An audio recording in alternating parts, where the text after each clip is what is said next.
everyone, welcome to the Mufasa book readings. My name is Julia, and today's reading will be reading from the book by Mel Robbins. The book is titled The 5-Second Rule. Enjoy. Chapter 17, Enrich your relationships. An act of courage is always an act of love. There are only 2 words of advice you need to improve any relationship. Say it. I was speaking at a sales meeting for a retail brokerage firm in Florida, and afterward, a tall man named Don approached me. He was in his late 50s, had a beard, and was wearing a sport coat over his madras shirt. He said he wanted to share something with me about my 5-second rule. Don had his own version of it that changed his life. He had made a decision a few years ago that nothing important would be left unsaid. Then he shared a story about how, acting on instinct, he pushed himself to share something with his daughter that had completely changed their entire relationship. Over the years, his daughter Amber and her husband had taken in family members who had fallen on hard times. They also volunteered every weekend in their community and had completed several service trips. Don told them that he admired them. He admired how they had lived their lives and the example that their lives provided the world. He added that he was so proud of the young woman Amber had become. And then he told me this, right before I was about to say it. I was so afraid. Imagine that. I was afraid to say something because I was afraid to get emotional. He said that after that conversation, his relationship with his daughter was never the same again. They are now closer than he ever imagined, and the experience inspired him to live by this rule. Leave nothing important unsaid. Intimacy takes courage. Risking getting emotional or upsetting someone so that you can express yourself is scary, but the result is magical. I experienced that same magic in a simple conversation with my father last fall.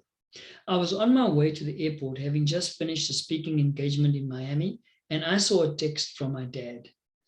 Call me as soon as you can. That's odd, I thought to myself. I called the house and my mom picked up the phone. Hi, Mom, I just got a text from Dad asking me to call. Is everything okay? You should talk to him. Let me get him for you. She set the phone down as I tried to catch her. Wait, Mom, what's going on?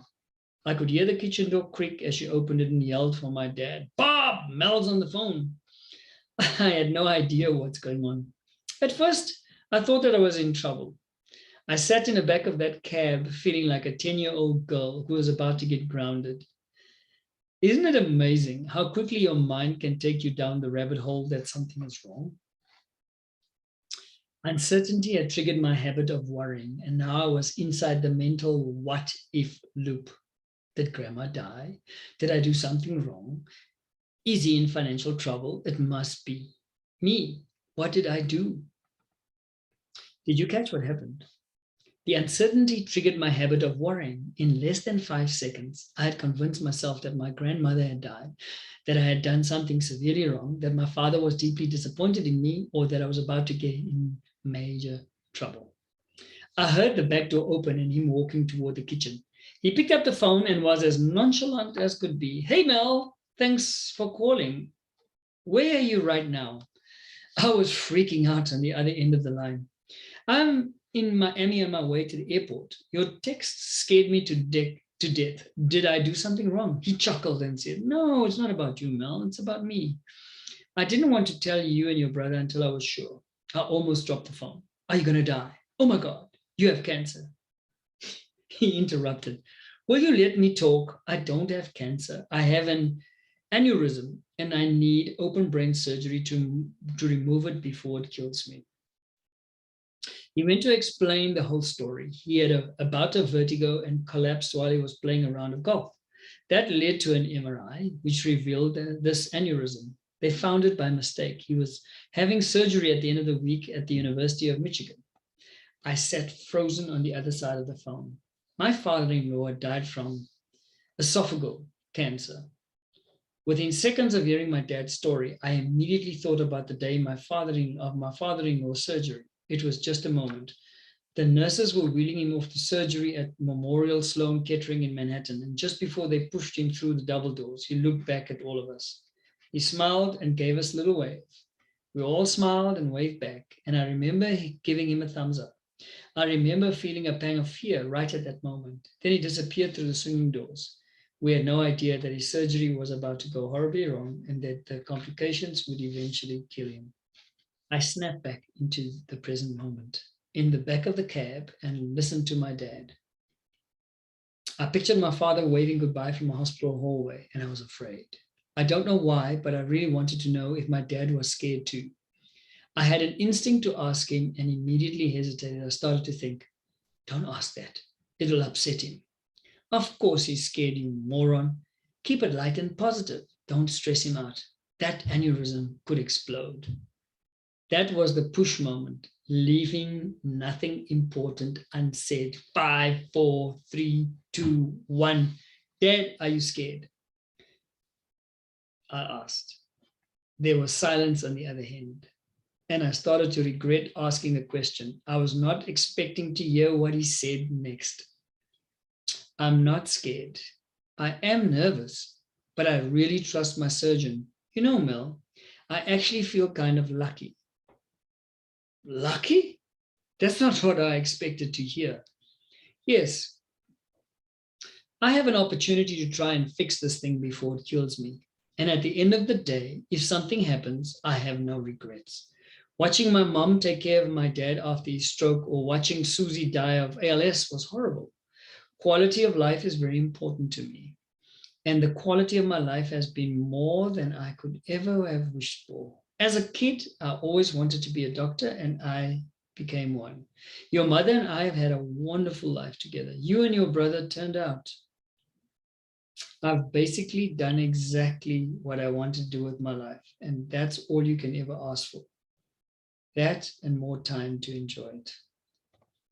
It was one of the most beautiful moments I've ever shared with my dad, and without the 5-second rule, I wouldn't have found my courage to ask the question. I just sat there in the back of that cab and took it all in, and then he added this. Actually, there is one thing I want to do, he said. I'd like to see Africa. And if I make it to 90, I want to jump out of the plane like George H. Bush did on his 90th birthday. I laughed. You will, Dad, you will.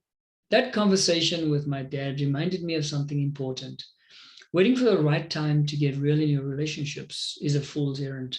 There is no right time to have the conversation. Ask the hard questions, say I love you, or take the time to truly listen. There's only right now. Sometimes it's not merely a hard question that you need to ask. It's actually ending the silence between you. It had been years since Courtney let a relationship go with her father, but she had been wanting to make amends.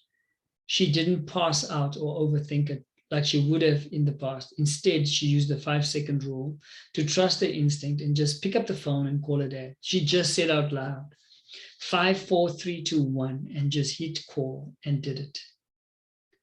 It only takes 5 seconds to change your life. Hiding is what Mike was doing in his marriage until he found the courage to 5, 4, 3, 2, 1 to be more honest with himself. He said, I am talking to my wife again about subjects I would have rather have just ignored. Not like they were going away because my head was in the sand or anything. And I am being more honest with myself. And most of all, I like that. I may not be perfect, but I am worthy. I'm surprised by just how damn good that feels to be worthy.